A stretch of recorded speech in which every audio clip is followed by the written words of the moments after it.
সবশেষে তিনি সপ্তম আকাশে পৌঁছালেন, যেখানে হজরত ইব্রাহিম আলাইহিসসালামের সঙ্গে তার দেখা হল।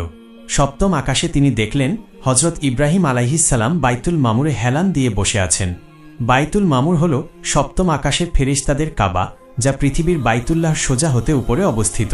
প্রতিদিন ৭০,০০০ ফেরেশতা এখানে তাওয়াফ করেন এবং যারা একবার তাওয়াফ করেন তারা কিয়ামত পর্যন্ত আর দ্বিতীয়বার সুযোগ পান না।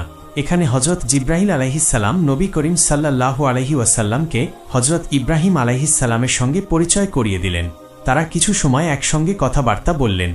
তারপর নবী করিম সাল্লাল্লাহু আলাইহি ওয়াসাল্লাম বিদায় নিয়ে আরও ঊর্ধ্বে উঠতে শুরু করলেন। তারপরে তিনি সিদরাতুল মুনতাহায় পৌঁছলেন, যা সৃষ্টি জগতের সীমানা ছিল।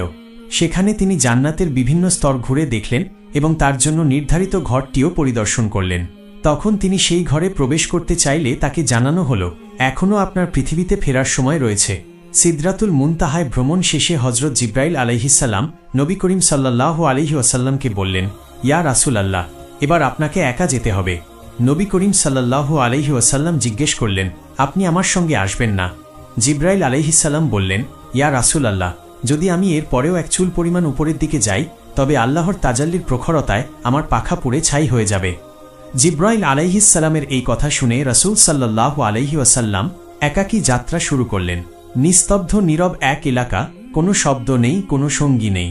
এক অদৃশ্য ইশারায় তিনি সামনের দিকে এগোতে লাগলেন। এমন সময় হঠাৎ করে তার সামনে সবুজ রঙের এক অপূর্ব সিংহাসন উপস্থিত হল, যাকে কোরআনের ভাষায় রফরফ বলা হয়েছে। নবী করিম সাল্লাল্লাহু আলাইহি ওয়াসাল্লাম সেই রফরফে চড়ে বসলেন। রফরফ অত্যন্ত দ্রুত গতিতে আরও উপরের দিকে চলতে লাগল। এই সফরে তিনি আল্লাহর অসংখ্য নিদর্শন প্রত্যক্ষ করলেন এবং বিভিন্ন ফেরেশতাদেরকে মহান দায়িত্ব পালন করতে দেখলেন।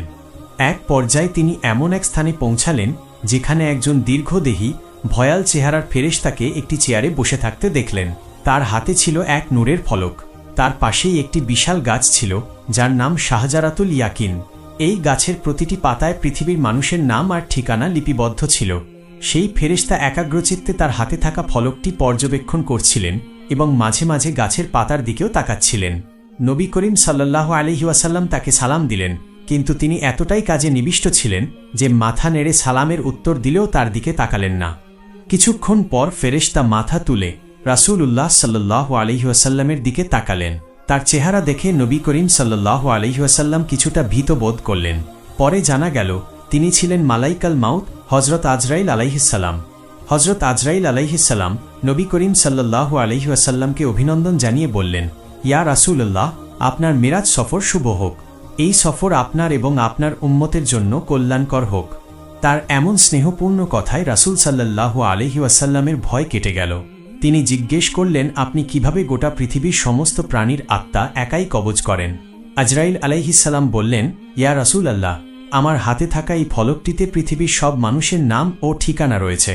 একইভাবে শাহজারাতুল ইয়াকিনের প্রতিটি পাতায়ও তাদের নাম লেখা রয়েছে। যখন কোনো ব্যক্তির মৃত্যু ঘনিয়ে আসে, তার নামের পাতা ধীরে ধীরে হলুদ হতে থাকে।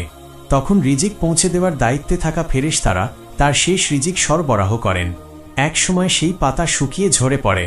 তখন আমি ফলক থেকে তার নামটি মুছে ফেলি এবং তার রূহ কবজ করি। ইয়া রাসূলুল্লাহ, যেমন একটি থালায় থাকা পিঁপড়াগুলোর দিকে আপনি যখন ইচ্ছা যেই কটি ইচ্ছা ধরতে বা মারতে পারেন, তেমনি গোটা পৃথিবী আমার জন্য একটি থালার মতো। আল্লাহর আদেশে আমি যেখান থেকে যখন যেভাবে ইচ্ছা রূহ কবজ করতে পারি। নবী করিম সাল্লাল্লাহু আলাইহি ওয়াসাল্লাম তাকে জিজ্ঞেস করলেন, ভাই আজরাইল, আপনি যখন কোনো ব্যক্তির প্রাণ কবজ করেন তখন সে ব্যক্তির কতটুকু কষ্ট হয়?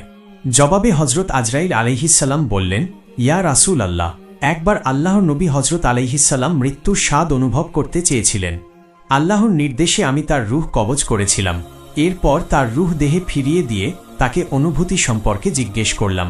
তিনি বললেন, আমার কাছে মনে হয়েছে যেন আমার শরীর থেকে চামড়া ছিঁড়ে নেওয়া হচ্ছে। তখন আমি বললাম, আল্লাহর কসম করে বলছি, আপনার চেয়ে সহজ করে আমি এই পর্যন্ত আর কখনো কারো রূহ কবজ করিনি।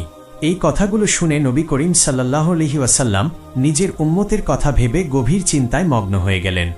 তখন হজরত আজরাইল আলাইহিসসালাম নবী করিম সাল্লাল্লাহু আলাইহি ওয়াসাল্লামকে সান্ত্বনা দিয়ে বললেন, ইয়া রাসূলুল্লাহ, আপনার উম্মতের মধ্যে যারা নেককার ও দিনদার, তাদের রূহ কবজ করার ক্ষেত্রে আল্লাহ তাআলা আমাকে নির্দেশনা দিয়েছেন যেন তা অত্যন্ত কোমল ও মধুর হয়। এটি এমন হবে যেন একটি শিশু মায়ের কোলে দুধ পান করতে করতে ঘুমিয়ে পড়ে। তারা কোনো যন্ত্রণা বা কষ্ট টের পাবে না। আপনার নেককার উম্মতের জন্য ঠিক এমনই ব্যবস্থা করা হয়েছে।